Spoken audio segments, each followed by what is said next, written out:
Hello and welcome to the Kuribros, a Yu-Gi-Oh! Anime recap podcast. I'm your host Spartacus, and joining me is my co-host Spartacus. How you doing, Spartacus? I'm doing just lovely, Spartacus. Have you had a lovely winter? I was having a lovely winter until it was 83 fucking degrees yesterday. You know, it's funny, we'll never actually tell when this is going to be, so happy holiday of whatever this episode comes out nearest. Yeah, also, you can just assume if it's 83 degrees, I'm going to complain no matter what time of year it is. I hate hot. It's the worst. It's especially getting the worst now. I was dying all day. We're already talking about the weather. It's really has been a little while since we have recorded, or has it? We're never going to tell you how long it's been taking us to record.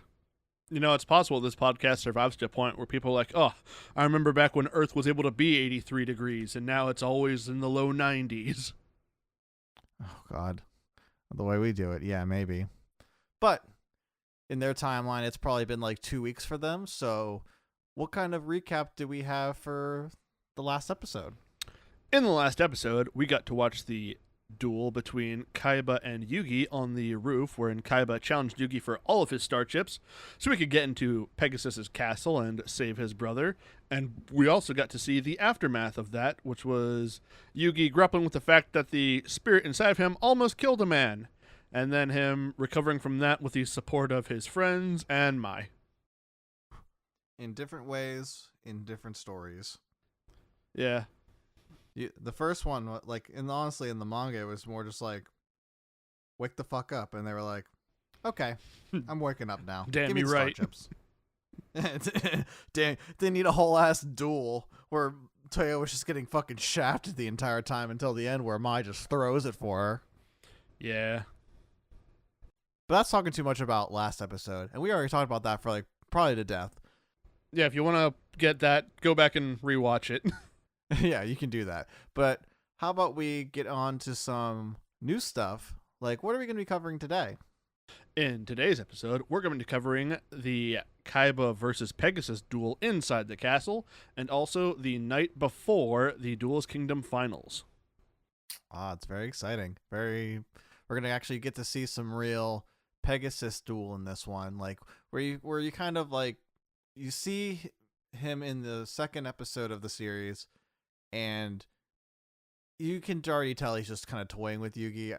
Maybe it was a little bit just we don't know what to do with him, as far as card deck personality, but you kind of already knew he wasn't playing to his full strength. So this is probably kind of closer to what he would. I mean, we could argue he was still toying with Kaiba, but at least you kind of get to see more of his playing style and what he's about in this.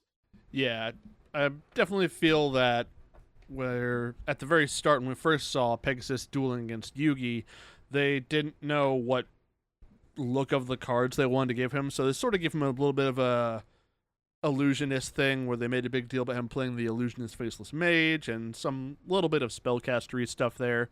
But I think they sort of relegated that to being Yugi's thing with him having the dark magician.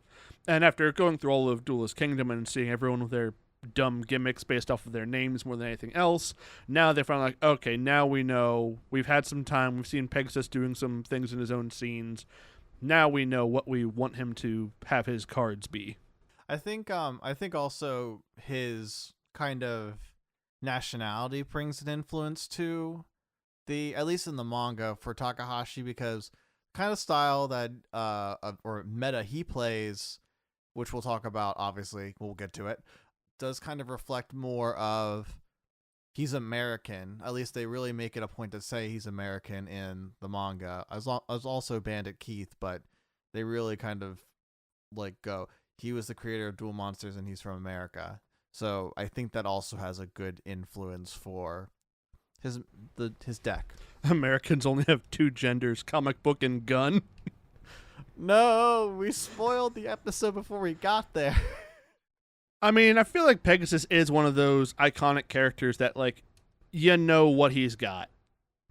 Oh, for the most part, they probably do. If you've ever watched Yu-Gi-Oh! Before, and you're just kind of rewatching the series, yeah, you know. But what if there's a first-time watcher, and he never saw... Well, actually, he probably watched the episodes before we would put this out, or at least before we get to this episode, so... if we're people's first exposure to Yu-Gi-Oh, they're getting a lot of biased opinions, and that's fine because our opinions are correct. But I think maybe they should get a secondary source on that one for, just to guarantee. Well, I think we're thinking what a lot of people are thinking, but who knows? Everyone's got a different opinion, and that's okay for the most part. If people are thinking what I'm thinking, then God help them. Oh no. Well, without further ado, do we want to get started with this fated match between long-haired silver antagonist and former antagonist, newly rivaled tycoon businessman or business teenage boy? Ah, yes, business teen. That's what Mokuba says his brother does. He's a business teen. It's probably what anyone his age would say. Yeah, but absolutely would love to get into it. So, episode 26, also chapters 48 and 50, starts with a quick recap of the last episode with Taya and Mai's duel ending, Yugi getting his groove back, and him vowing to be more confident, yada yada. Watch our episode covering it if you want to remember all that.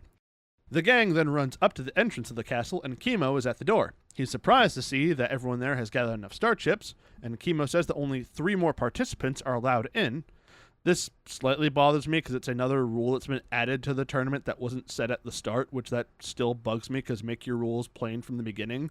Because I think that there could have been, I want to say 80 star chips total, not counting the ones that any of the player killers may have come into the thing with. So to say that only 40 star chips are getting through the door is weird and bugs me.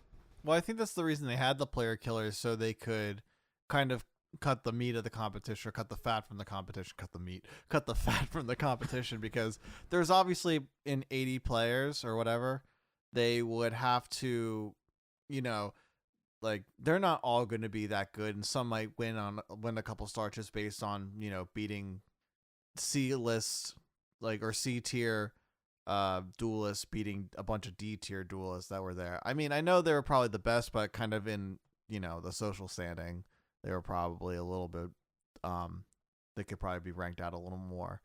So maybe that's why they had the player killers, because they wanted to only have 4, but then, yeah, it doesn't make sense. I'm rambling, and it's already, my head's smoking. Don't worry, when the hires to do the rewrites, we'll fix it and make it work.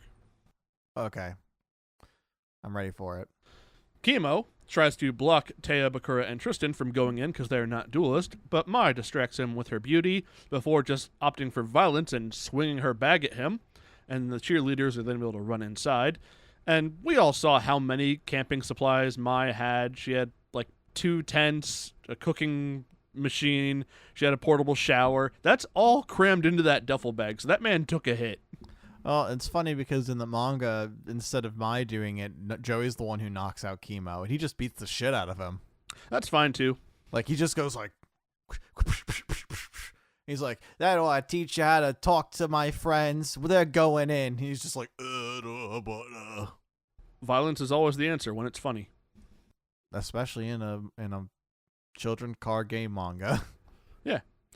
The gang then runs through the castle until they come across Bandit Keith, who is on some sort of hallway balcony type deal looking over a pit of darkness.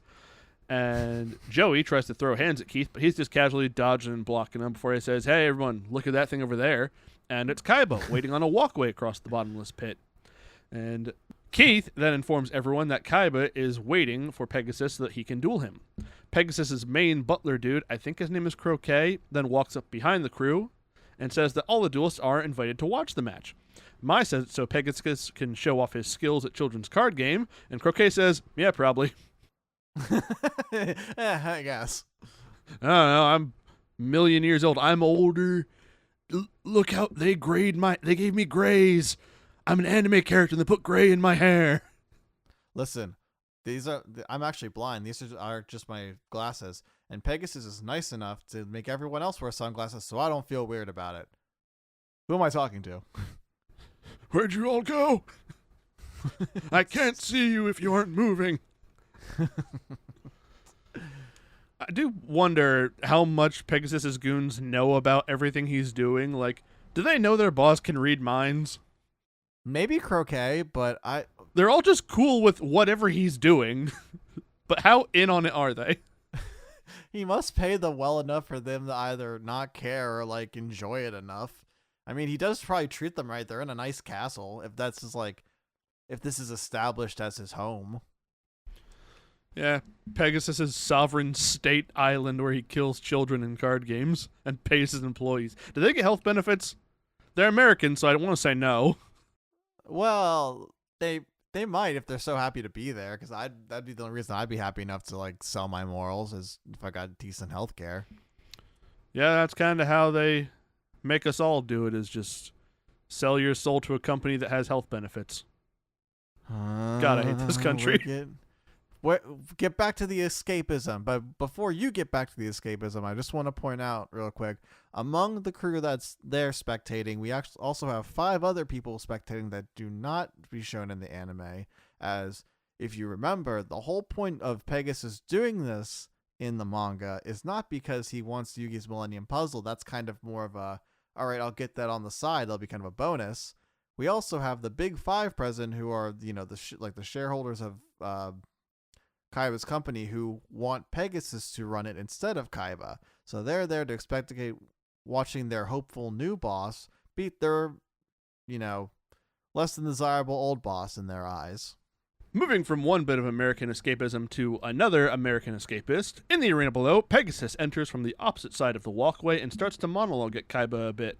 Joey says he wants both Kaiba and Pegasus to lose, but if Pegasus loses, then the championship might be canceled, so they have to root for Pegasus. Because Would you ever see that meme with like it's like a man holding a sign, like, I just hope both teams lose? That's just Joey's energy right now. Yeah, I think I've seen that one, but memes, they all blend together eventually. Kaiba is shocked to see Yugi made it into the castle, then tries to cover it up by saying he's not surprised. Smooth. Kaiba then throws a dual disc to Pegasus and says they'll have to be using them in their match, but Pegasus says if he has to use the disc, then someone else will wield it in his place. Pegasus drops some Sun Tzu inner monologue stuff about never meeting your opponent on equal terms, and brings in a non-responsive vegetative state Mokuba to wield the dual disc against Kaiba. Pegasus informs the gang that Mokuba's soul is sealed inside a card, and if Kaiba beats him, then Mokuba will be freed. Kaiba, refusing to face Mokuba, concedes the duel without the disc. Then the walker retracts from the bottomless pit a bit so that the duel arena can be lowered into the space between them. It's pretty sick, and OSHA would have a fucking conniption if they ever saw this thing. Before the duel begins, Yugi warns Kaiba about the dragon capture jar, but Kaiba says that he believes in his own cards, which is almost a heart of the cards moment, so we'll call it growth.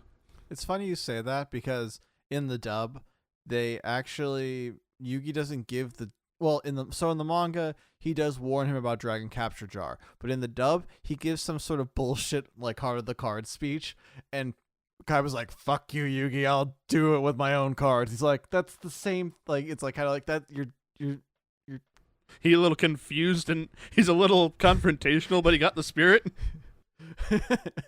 It's like, he's like, I'm going to do it with the card of my hearts. Fuck your heart of the cards. Kaiba had a stroke after being awake for 36 hours and having 3 duels. Probably. That man has definitely not slept in a while. Anyway, the duel begins, and Pegasus starts off by setting one monster, one back row, and passing. Kaiba's turn, he also sets a card in the back row and plays the Rude Kaiser, attacking Pegasus' set monster, which is revealed to be Toon Alligator. They don't say this, but I recognize Toon Alligator because I had that card. He does point it out in the manga, but he just does it face-up defense mode, so it's whatever. You know, just one of those things. Pegasus' turn now, and he plays Parrot Dragon and attacks, but Kaiba uses Mesmeric Control to weaken the parrot, and Rude Kaiser destroys it. Kaiba is bothered by how Pegasus is not taking this match seriously. This whole time he's doing his bits of English that slip through in the sub, going like, oh no. Oh no, how could you destroy my Toon Alligator? Yeah, he's really just, Kaiba's getting pissed.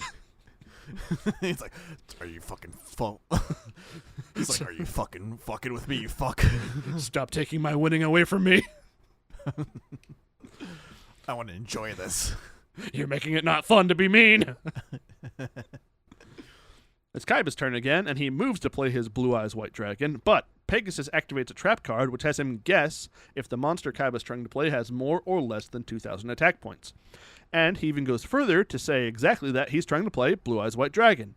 It's not really a guess because he can read minds, but whatever. I mean, It's Kaiba. it's Kaiba. If he's playing a card, it's probably Blue Eyes White Dragon. If you had to make like 3 guesses. If you're making 3 guesses, they're all 3 Blue Eyes. You're right 3 times out of 3. You know, we give Yugi a lot of shit about, he's like, oh, it's the Dark Magician, his best card. Like, Kaiba is like 3 times as bad. It's got to be Blue Eyes. I'm playing. It like literally only gets worse as the years go on, and the more like Kaiba gets involved in like duels and stuff, because it just suddenly there's now a whole Blue Eyes centric meta deck with like Blue Eyes support cards, Blue Eyes like easier quick play cards, fusion. I don't know what else there is. You probably know better than I would. Yeah, they got fusion, they got ritual, they got synchro. They don't have XZs, but it's a little funny in universe to think that like Kaiba's the one person in the Yu-Gi-Oh world who can play Blue Eyes. There's a 4th one. Grandpa has it, but it was torn in half, so he doesn't play it. It's taped together. But like, Pegasus is printing Blue Eyes support cards for one man. One man who hates him. Is this an apology? Bro. Yeah, it kind of is, I feel like. Sorry, I kidnapped your brother's soul. Here's a Blue Eyes. Here's the Blue Eyes with effect. Here's some. I made a Blue Eyes that looks like you. Are we friends now? Is it called Kaiba Man? Yes. Or something? A little on the nose there, don't you think, Maximilian? There's on the nose, and then there's whatever's going on there. So, I guess at this point, Kaiba's like, oh no. So what does Kaiba do next? Kaiba puts his Rude Kaiser into defense mode and passes turn. Pegasus uses his Mind Scan to see Kaiba's planning to use his Crush Card Virus with Soggy the Dark Clown on his next turn. Pegasus will once again T-set and pass. Kaiba's turn once again, and he sets up Soggy and the Virus combo, but Pegasus responds to that with negative energy, which makes Soggy too strong to be sacrificed by the virus, so the combo fails. On Pegasus's turn, he flips up his Dark Rabbit, which is also a monster that gets buffed up by negative energy, which makes it strong enough to get rid of the Soggy. Kaiba's a little starting to sweat about this match, and the episode ends with Pegasus saying how he'll show Kaiba true terror.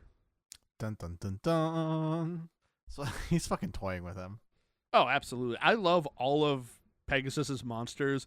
I love how goofy they look. I love how some of them have that little bit of like too creepy factor to them. Yeah, it's kind of really nice to see there's kind of like a kind of horror undertone to the Toon monsters, because and as you may have seen, or the listener may have seen at this point, they do all have kind of like a dastardly aura to them because they're cartoons, so they're obviously like cute and silly, whimsical, but they are not afraid to put a stick of dynamite up your butt.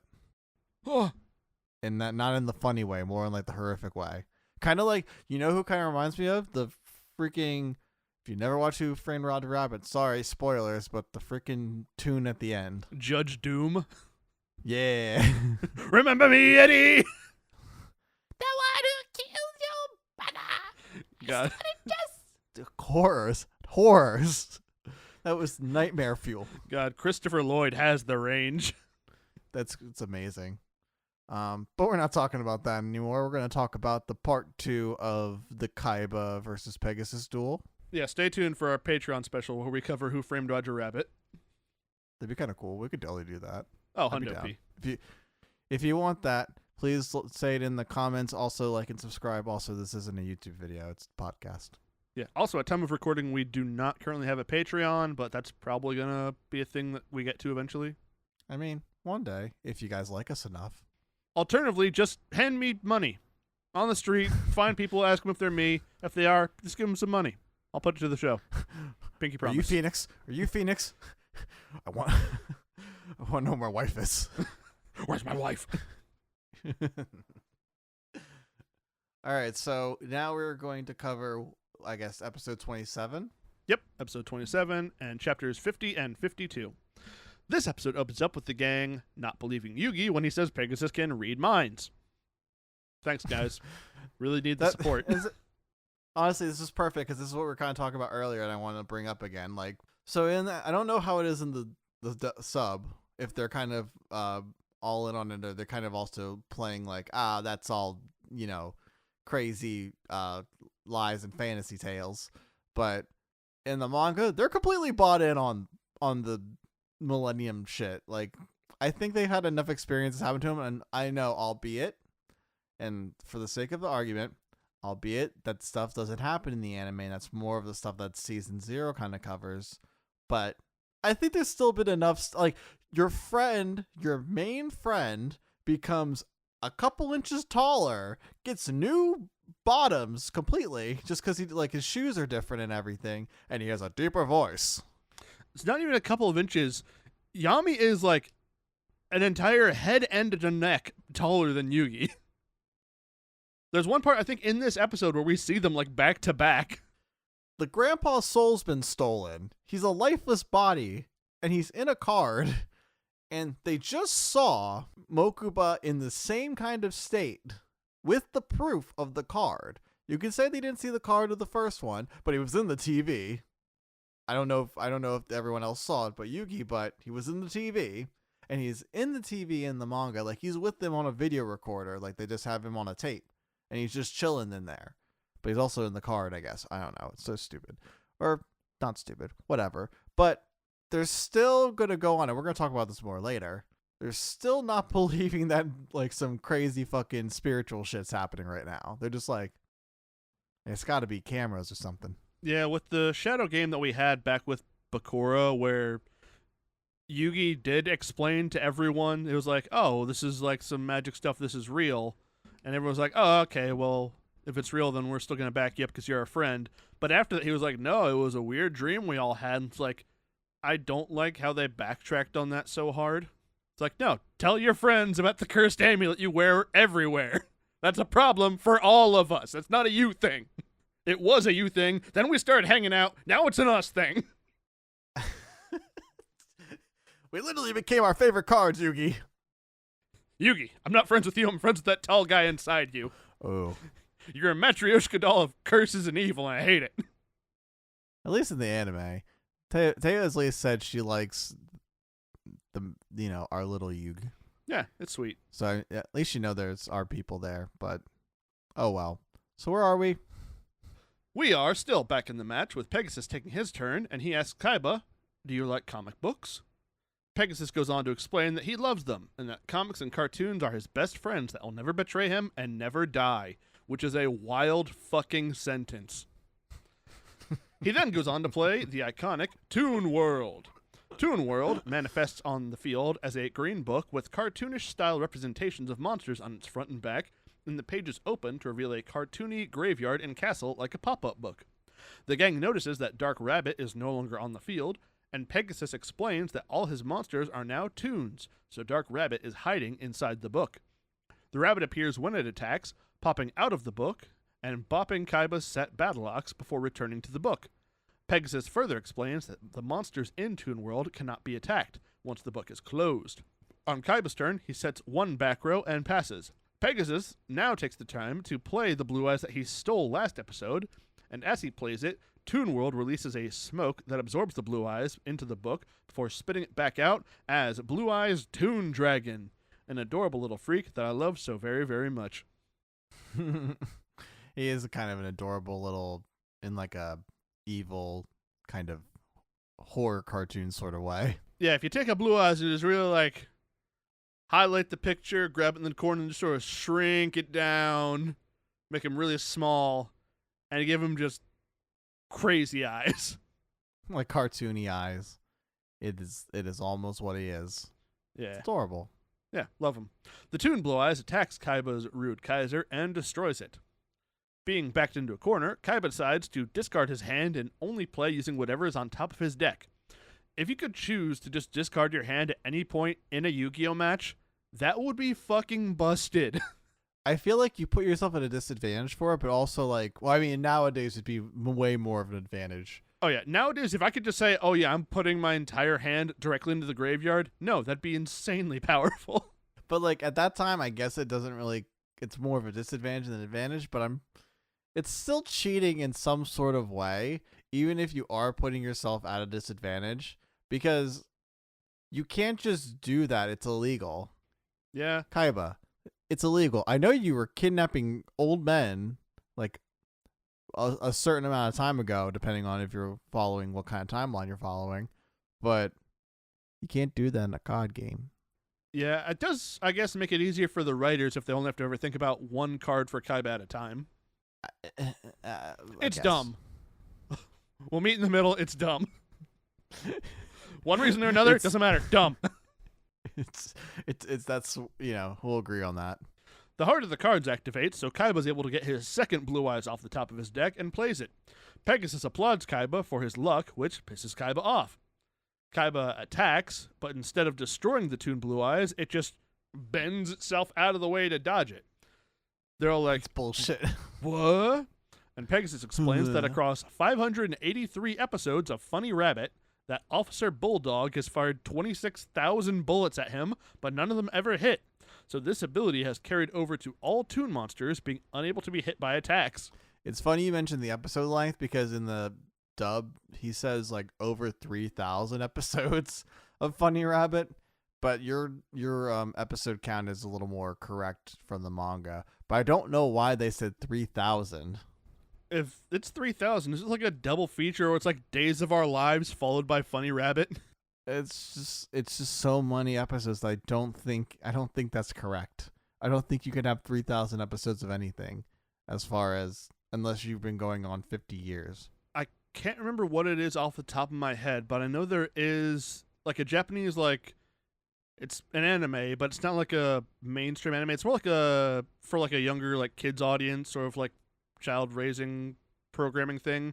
And I think that it is like the most episodes of anything that's ever existed. I'm going to look that up later on when you're covering your episodes, but I know there is one that has like thousands upon thousands of episodes. I think I know what you're talking about, so this will be fun to figure out later. Yeah, we'll get to that in, I don't know, 20 minutes. I'll interject. I found it! Objection, Your Honor! I fucking remembered. The gang asks Yugi if he knew about Toon World, but Yugi says he didn't, and that the only copy of Toon World belongs to Pegasus. Fucked up. It was too broken. Yeah, absolutely is. It's literally a card that you can't attack anyone with. As Pegasus starts his next turn, he has an inner dialogue about how Kaiba discarding his hand was pointless, because when Kaiba made his deck, he memorized it, so Pegasus can still know what Kaiba will be able to play by reading his mind. Pegasus plays Shine Palace, which adds a page to Toon World that powers up light monsters. Not exactly how that works, but I do like how it sort of shows itself on the field with the pages of Toon World turning over now as a bright shining castle instead of the graveyard aesthetic. I think it's neat. It gives Toon Blue Eyes quite a power-up visually. Yeah, Toon Blue Eyes, his biceps turn into volcanoes and erupt, displaying his newfound power. And he attacks Kaiba's Blue Eyes, but Kaiba protects himself with Negate Attack. Kaiba thinks that his and Mokuba's fates ride on the next card draw, and Mokuba's spirit shows up with him, at least visually, to help him draw the next card. Wow, heart of the cards. Yeah, Kaiba believes whether he wants to or not. He doesn't. He doesn't want to believe, but he do. The card that he draws is Shadow Spell, which he uses to bind the Toon Dragon and weaken it. Pegasus remarks that Shadow Spell is the only card that could lock a Toon down like this. So, yeah, Heart of the Cards is real. Yeah. Fuck you, Kaiba. Kaiba attacks the Toon and destroys it, and Pegasus thanks Kaiba for loving the Blue Eyes so much because it's a card that he made. This continues to piss off Kaiba. He's like, how dare you be responsible for the thing I love more than anything else, you sick bastard. Fuck you. Yeah. Unfortunately, though, Pegasus now decides to play the Dragon Capture Jar that Kaiba had been warned about before, so Blue Eyes is sucked into it. Kaiba plays a monster in defense mode, and Pegasus then plays Dragon Piper, which will let him use the Blue Eyes he stole with the Capture Jar. Kaiba plays Sword Stalker to attack the Piper, hoping to prevent this, but Pegasus, of course, was able to predict this and plays Mimicat, which becomes a copy of Kaiba's Crush Card virus, which is then put onto the Dragon Piper before Kaiba is able to destroy it. Then the attack goes through and the virus infects Kaiba's deck. So Kaiba can only have monsters with less than 1,500 attack points left in his deck, or spells and traps. And of course it's Kaiba, the original beat stick player, so he's left with one card in his deck, which is Monster Reborn.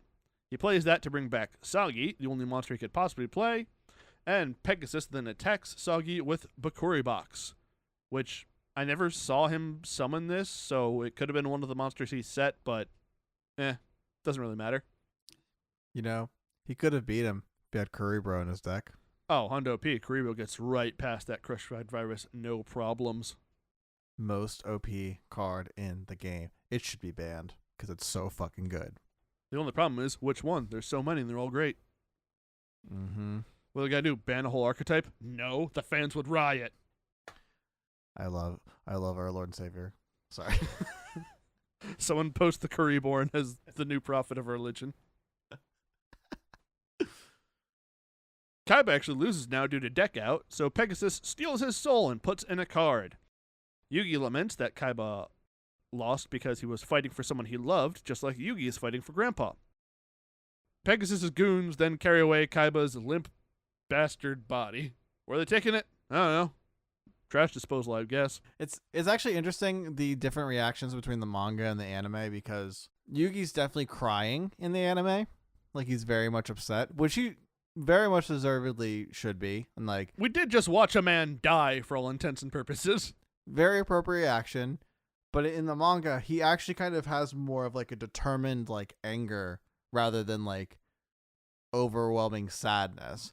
Like, so I think it kind of lights that fire in him a little bit more. And like in Yugi, much less Yami that you're seeing this. So it's kind of an interesting like tidbit of character growth where he's not like he's ready to take on Pegasus rather than kind of like scurry away and let Yami do it all for him. So I just thought that was neat. I just thought about that now and I just thought that was really neat. That is neat.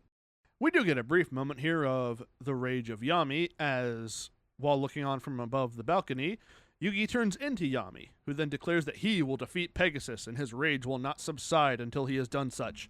And the episode ends with the Duelist Kingdom finals looming over the protagonist's head. Well, that is what it is. That is the duel. And I mean, I think you kind of understood that Pegasus is probably going to win. I think at this point, like, it kind of really undercuts Yugi facing Pegasus and winning if Kaiba ends up doing it. So you kind of know it's an L, an automatic L, just from a story standpoint. But it was interesting how it came about and how quickly Pegasus was able to shut down Kaiba's, dueling strategy with the Crush card and Sagi, and then even just kind of immediately taking out his best monsters. Like, Kaiba didn't even get to play his third Blue Eyes. He lost 2 Blue Eyes to Pegasus. So you kind of get to really see that kind of power gap, or in terms of dueling strength. Before we get into this next episode, I did look it up. I don't know if it's the one I was thinking of, so I'll just say the top 3 most episode count animes are Saze-san with 2,640 episodes, Nintama Rantaro with 2,321 episodes, and Ojarumaru with 1,947 episodes. And they are all currently in production, running from the oldest one, Saze-san, started in 1969. I was thinking of, is one of those called, it's not called Case Closed. That's the one I was thinking of. Case Closed is 1,101 episodes. Oh, really? That is number 15 on this list. That was what I was thinking of, but I was way off. Yeah, but still, like, Saze-san's older than my parents. My God. That's crazy. So, all right, so do you have anything else to kind of talk about before we get into the next episode? The match was cool. I think I might have enjoyed having actually a bit more response from all of the peanut gallery watching, as opposed to it just being people asking, Yugi, do you know this thing? No. And that being how it goes. Would have maybe liked to see Bandit Keith have some more reactions, because him having a personal grudge against Pegasus would have been neat. Maybe something from Mai, the most normal person here, being like, did he just say steal his soul? He's doing what now? Yeah. Mai's just here for a tournament. Everyone else has a grudge. She's having hot girl summer, and they're bringing down the vibes. I hate that. I hate that. I hate that for her, the My Valentine story. God damn it. Got him. You did get me. You want a minute? You want a minute? Oh, you got me with that one. But I did want to say that Bandicoot does have some interesting reactions in the manga. It is just kind of mostly reactionary to what Pegasus does, and kind of like he is kind of like the, I think in terms of like dueling professionalism, he is probably the most experienced out of all of them. Instead of like with the exception of like Kaiba and Pegasus, like Yugi's not really a tournament goer. I mean, Bandit Keith is literally called like a card professor. Yeah, like he's got his name from him winning so many tournaments. So having his kind of like commentary, his like he already kind of sees where the game goes is really interesting to kind of see in the manga. You don't really get to see it too much, I think, in the show, but it is what it is. Maybe the voice actors weren't like able to come that day or something, or they didn't want to animate it. Whatever. It is what it is. But let's move on, as we are going to get into episode 28, which covers, part of chapters 52 and then all the way up to the basic end of 54. We find our gluttonous gang chowing down in the dining hall, where I assume they're eating their first real hot meal in 2 days. Like, sure, there was like campfire stuff, like some fish, and then whatever Mai gave them, but like this is probably like the first time they're like eating a real meal. All the Duelist Kingdom finalists are present, along with the rest who are just, happy to be there. Croquet congratulates the finalists for getting this far in the competition and gently reminds the contestants of the 2 cards they should have received in the original invitation. The names are slightly different in the manga to the dub, as the manga calls them the Honor of the King's Right/Left for one card or the other, where the dub called them the Glory of the King's Hand/Opposite Hand. Is there any difference to what they called them in the sub? They did call them the Glory of the King's Hand and Opposite Hand. Okay. I don't like that, or at least I don't like the whole hand to opposite hand. Like, I like right left because it just makes more sense. I feel like it's less garbage, like, or garbled words to say, but whatever, to each his own. They must have one of the 2 to play in the finals. If one does not have one, they are disqualified from the competition. Now, this is no problem for Yugi and Mai, as they were, formally invited to the competition. They got the box, I don't know if Mai got the videotape, but, got the glove and the cards and everything, so, and the starship, so is what it is. But for the 2 finalists who did not get extended those same flashy invites, Joey and Bandit Keith, they weren't given those cards. This is actually something that I'd forgotten about from original watch when I was smaller than I am now, which was that they needed the cards for 2 different things, one being to challenge Pegasus and the other to actually get the reward for winning the tournament. Yeah, but at least they do kind of say you need at least one of those cards to go. And I guess that's maybe Takahashi wrote himself into a corner where he's like, shit, I set up these cards, but I can't have like Joey have 2, like can't have Joey get both of them. So if I have 2 of the prize money cards, you have to pay me twice. It'd be kind of funny if they did. I actually had forgotten completely that Bandit Keith was not actually supposed to be in this tournament and wasn't invited. So I do think it is very, I guess interesting is the word, but also just enjoyable to see like a protagonist and an antagonist are both sweating for not having the card. Yeah, it's kind of, I think it, brings real conflict. I guess pseudo conflict. So what we'll have to cover next episode, but we'll kind of get there when we get there. But no time to worry about that yet, as the finalists all have eyes popping out of their soup. Fine dining my ass. This like fancy ass dining hall with this fancy ass. There's eyes coming out of the goddamn soup. Don't talk about dining on ass. We're gonna get the wrong audience or the right one. Either way, we like your views, so thanks for that. Inside these horrific surprises are a piece of paper with a letter on it, which determines the matchups for the first round of the finals.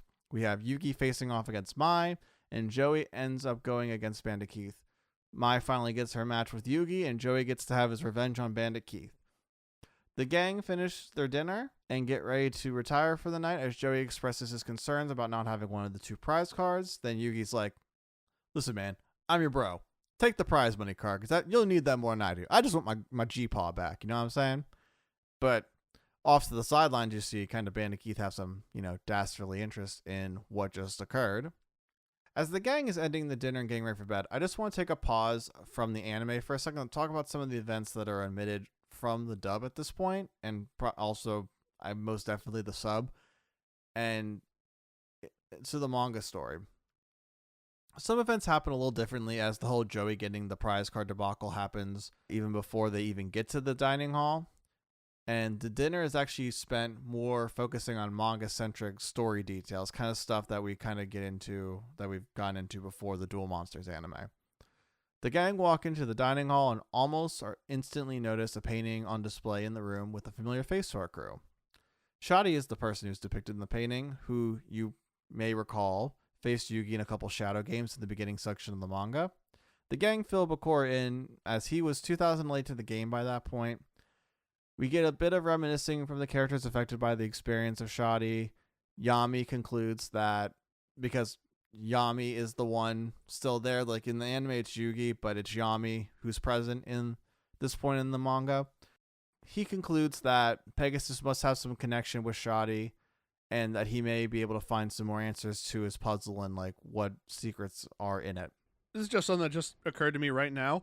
How much would it suck if you were possessed by something that just took over when you had to eat, so you didn't get to enjoy food?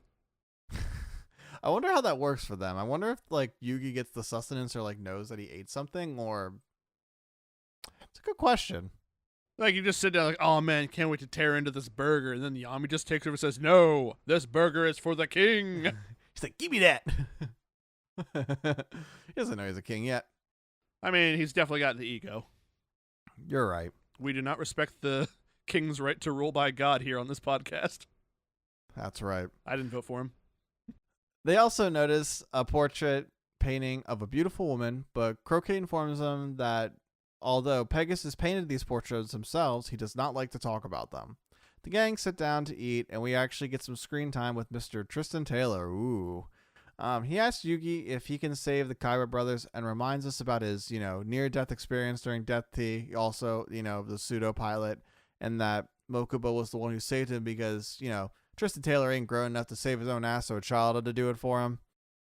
Yami tells Tristan that there is a chance that he can save their souls from the cards, but their bodies could be an issue, where Tristan, has his own internal monologue to promise Yami that he will take care of the bodies for him. Doesn't just verbally say that, probably because Croquet's watching, or not. I don't know. Maybe just Tristan's stupid.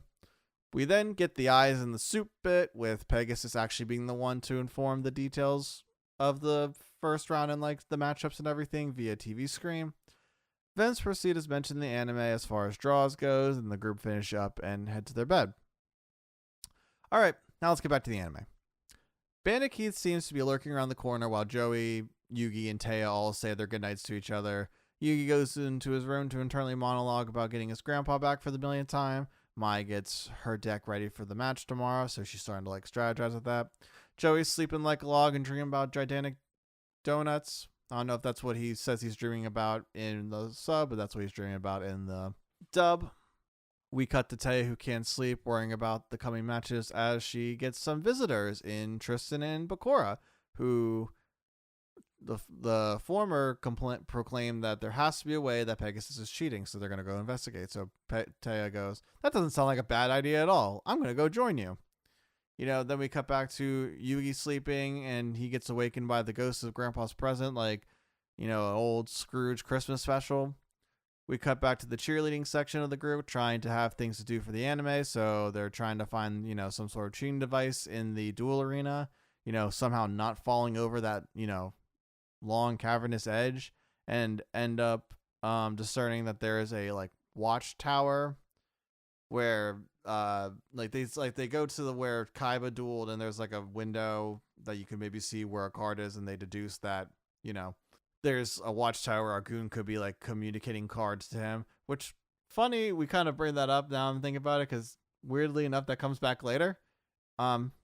Spoilers. Then the gang go to further investigate. We cut back to Yugi running towards the Echo's grandpa before we again cut back to the mystery gang trying to go to the tower. We then see Mai and Bandit Keith for a split second furthering their agendas before we hard cut to Yugi talking to the card that holds his grandpa's soul, who warns Yugi of Pegasus's power, who increases with every soul he traps. He finds Mokuba and Seto Kaiba's cards, who plead with Yugi to save him. Yugi asks how he can stop Pegasus, in which Solomon Moto informs Yugi that he has to harness the power of his Millennium item, just as Pegasus has with his. And then suddenly he wakes up. Turns out it was just a dream. Or was it? I have a question. Okay. Were they crucified in the sub? No. They were on like the Washington Monument kind of pose. Like what the Washington Monument in DC looks like. Interesting difference. Very interesting. In the sub, your thing's the dub. My thing's the dub. Their cards were all on crosses. Oh, that makes sense with Japan, I guess, or not necessarily Japan, but like 4Kids have some wild censors, man. No, I understand why it's censored, and I get why they did it the way they did it, because it's easy to just turn a cross into a stick. It's wild that they chose to crucify cards to begin with. Yeah, they don't got no arms or legs. They're cards. Yeah. Also, none of these people died for our sins. Well, Solomon Moto probably did.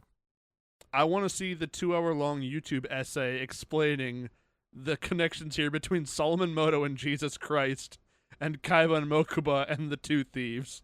Someone get to it. Do it right now. I don't have the energy or want to do it. I can't. I'm not strong enough. I task you, fellow listener. Please make that YouTube video happen so I can watch it and enjoy it. If you make that 2-hour video, we'll cover something that you want us to for the Patreon. Which will someday happen. Or not. Probably. You still have to pay for the Patreon, though. Back to the stealth mission. The mystery gang sneaks to the top of the outside of the tower to avoid the goons. They sneak into the top floor and look for clues to no avail, but they do find the portrait of the beautiful woman that I mentioned in the manga section of this. Suddenly, the lights come on, and Pegasus catches the gang snooping where they don't belong. Rightfully so.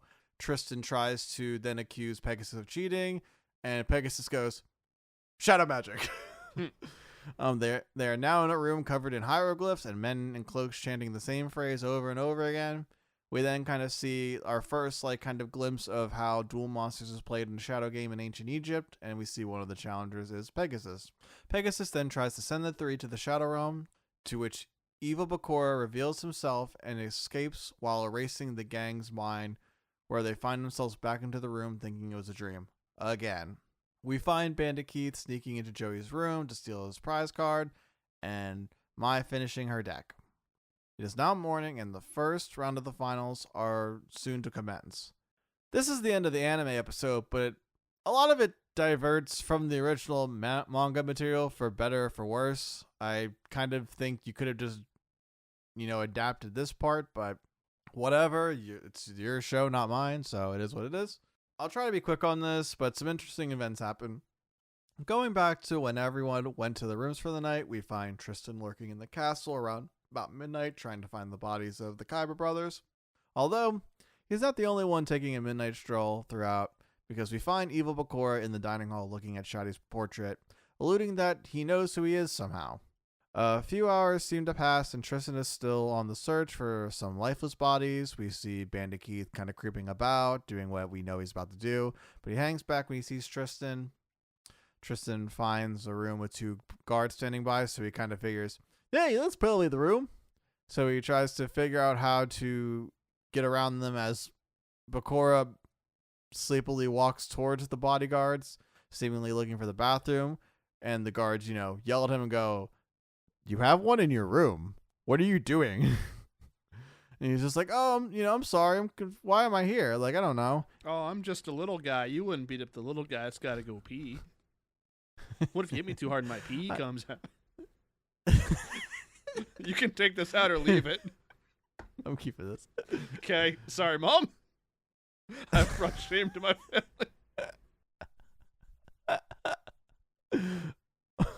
So Tristan nabs Bakura, kind of fills him in on what he's trying to do. So Bakura ends up playing distraction for the guards, so Tristan can sleep in the room where he kind of is led downstairs to none other than Mokuba's cell.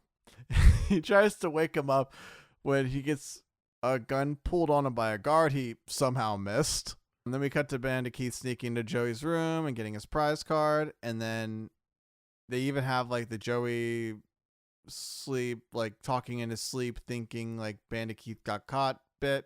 You know, that kind of happened in the anime. You saw it. Yeah. We all saw it. He's making noises like, oh, I'll clobber you. Yeah. So as Bandit Keith is exiting Joey's room, Yugi kind of wakes up because he hears the ruckus. So he checks outside. He's like, he asks who he thinks, like he's asking who he thinks is Joey, if like Joey's okay, which Bandit Keith replies he's fine. Yugi then kind of closes the door dazedly, thinking all is well. Bandit Keith thinks he's in the clear when suddenly Yugi swings the door open and being like, hey, that's not Joey's voice. That's not a Brooklyn accent. Yugi demands to know why Bandit Keith is outside, Joey's room at like 2 a.m, which Bandit Keith gives Yugi his midnight snack special, a knuckle sandwich. Yugi slowly gets up when Bandit Keith grabs him and threatens to go to bed or will beat the ever-living fuck out of him. As Keith winds up for another midnight snack special, Joey appears and grabs Bandit Keith's arm and gives him his 3-course midnight meal. Joey then says he'll beat him tomorrow in a duel monster instead of beating his ass. Bandit Keith slips away with Joey's card, and Taya is woken by the noise. Taya tends to Yugi's face while Joey goes back to bed. And kind of a nice little moment, Yugi laments that he's always being saved kind of by his friends and by Yami. And then, kind of like we were talking about earlier, he reminds Taya of their conversation when they were talking in that like nice little moment before they faced the first player killer, the Darkness one, that Taya liked Yugi the way he is, but Yugi feels he can't protect Taya the way he is, and he promises to get stronger, strong enough to not lose to the other him. We cut back to Tristan, who is now imprisoned because, of course he is. He is saved by Evil Bakura, not realizing he is Evil Bakura. Dawn breaks. The matches are about to begin as we end the chapter. God, I thought this would be much more of a nice, like, straightforward section for me, but the manga and anime had to do a bunch of different fucking shit. Yeah, when set up the scheduling for this one, I did not think that much would be thrown into the single episode that doesn't have a duel. But I guess kind of have to rethink what they do on the no duels happen episodes, because gotta fill the time somehow else. I mean, most of the time, like, if it's, like, kind of straightforward, it's, like, okay. But I was like, oh, my God, they're, like, doing completely different things.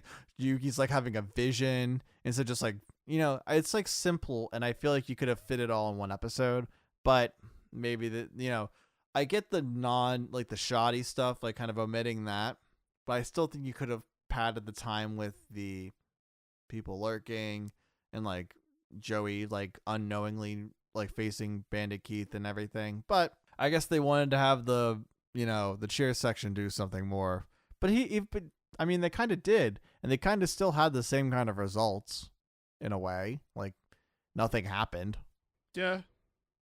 Also, once again, shout out to perfectly normal human being, my Valentine, just going over her deck this whole time when everyone else is on their missions and dark magic shit, just in a room like, oh, Cyber Shield, that's gonna go great. Oh, this is probably gonna be the card to get Yugi. Like, she probably should have won the duel. She prepared. Yeah, she's the one person who followed the assignment. Go to your room, wait for the tournament, have your 2 cards. That's it. Everyone else is like, what if I wandered around this sovereign state castle? What if I tried to steal cards and fight the guy who stole my cards and get my ass beat by the guy who stole my friend's card? This is a good decision. Yu-Gi-Oh! But that's kind of whatever we had to cover for this week. So now we're kind of moving on to the first round of the finals, where we got the first match being with Yugi versus Mai, and we'll cover those. And then Joey versus Bandit Keith will be the next ones, and then that will be our next episode. Yeah, it's gonna be great. Looking forward to some straightforward Yu-Gi-Oh! No one's gonna be doing any shadow game mind reading bullshit. No one's getting their soul sucked out. We are over the bottomless pit, though, which still has me worried. It's okay. That'll be fixed one day. Or will it? Who knows? They like standing on top of tall things. I can tell you right now, it won't. They never fix that. No, they never do. Oddly enough, though, they also never make it a threat. No, I mean, they were like a podcast episode ago, they were standing on, ledges. Yeah, they were Of the on the roof castle. earlier. And like they're only getting higher as we move on. Like the stakes get literally higher in like future duels. Sorry, that's not like that's not Rating- really a spoiler. but Rating it's Yu-Gi-Oh! like, arcs by how high in the air people are playing the card games. do they ever do Yu-Gi-Oh! In space? Like Yes. in the future. Yes. I am How- so excited to tell you about the duel on the moon. I have so many There's a- feelings about it. There's a duel. Which series? Oh, that's in Zexel. I love it so much. God, that's Oh, such no. I demand to be the person to take point when we cover the moon duel. Oh no. Let's see if we can get past GX and 5Ds first. Oh, we can. I'm stubborn. And I'll force you to. All right. I Oh, will no. drag you kicking and screaming. Well, before we get me dragging and kicking and screaming, is there anything else you kind of want to talk about with the episodes, or any final thoughts or anything? I think these episodes did a very good job of establishing how dangerous Pegasus is. They used the age-old trick of having the one antagonist go up against the new one, where the new one wins to show how much more powerful they are, with him beating Kaiba. I like what they did where they gave the sidekicks something to do during the episode, with them doing the little Snoop mission. Even if it ultimately didn't result in anything, it was neat to see them sort of having their own agency and being like, hey, we're going to do this to make sure that the protagonists can't be impeded by, if there is any cheating going on, we can prevent that from happening and so on. So I liked how they, gave everyone something to do, even if what they did didn't do anything. While I agree with you that I'm glad they all had something to do, I kind of thought what they were doing was kind of stupid. Like, oh, we're gonna somehow sneak into the duel arena, which doesn't have apparently any locks to it, and then sneak into a castle only to be found out by the goddamn owner of this castle. They are trying to sneak around on someone who can read minds. But they don't believe it, so it's on them. And he can read minds through TV, so I have to assume he doesn't have a range limit. Well, no, that was probably more of like some shadow magic shit more than anything. Yeah. So, I don't know. They never explained that really. We just kind of have to accept that as shadow magic. But I think we're kind of wrapping up. Yeah, I mean, I think this Kaiba versus Pegasus duel was interesting. I liked the Toon Monsters. That was actually one of the decks I really liked as a kid. So it's great to kind of revisit that. You want to hear something interesting about Toons? Sure. The card Toon World has no effect. Like in the real world? I thought it did. Nope, the card Toon World's only line of text is you must pay 1,000 life points to activate this card. Other cards have the text that say that Toon World needs to be on the field for them to be in effect.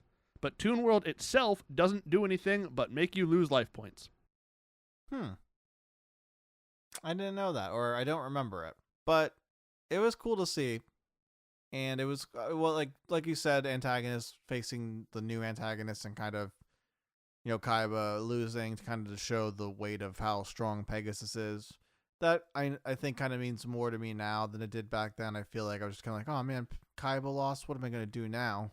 Like, not thinking about it. But it was cool. And then the night before was just a bunch of shenanigans for a lot of different reasons.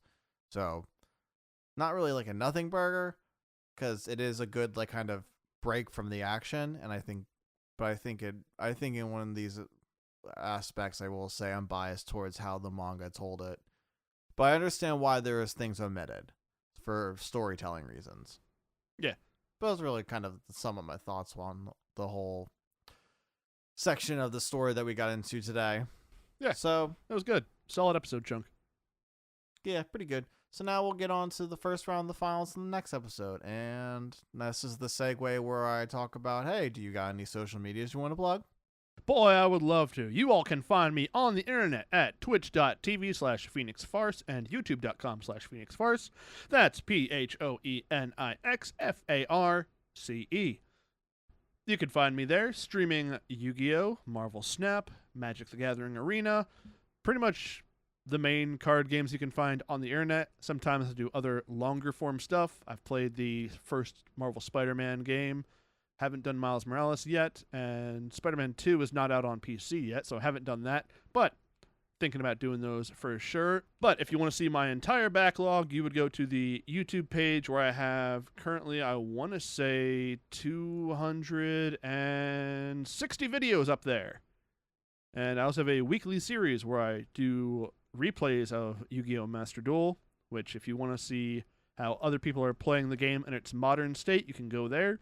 I also watch videos that people submit to me that they want to show off their plays there, so that's a lot of fun. And the more successful that is, the sooner I can get out of the capitalist hellscape that is the American job economy. Hell yeah. Where can people find you in the interweb? So mostly I just have the Instagram, Papasergi, PAPPASERGI. You can also find us on Instagram and Twitter as of this recording. I think you mean X? Shut the fuck up. The website formerly known as. So you can find me on Twitter at the Kuribros. And then you can find us on Instagram at Kuribros, because I couldn't write the Kuribros for some reason. Someone, I guess, took it. How fucking funny would it be to make a website that's like www.x.com and it's Twitter? So stupid. But you can find us on there, and any other social media that we add will be in the descriptions of the podcast. So please check those out, and whatever else ones that we have that will come out in the future. Thank you guys so much for listening to this point. This has been, a lot of fun things. We're excited to keep going with this. So keep supporting, and we'll hopefully have more content to give you as the support goes on. Keep supporting us, and we will get to the Moon Duel.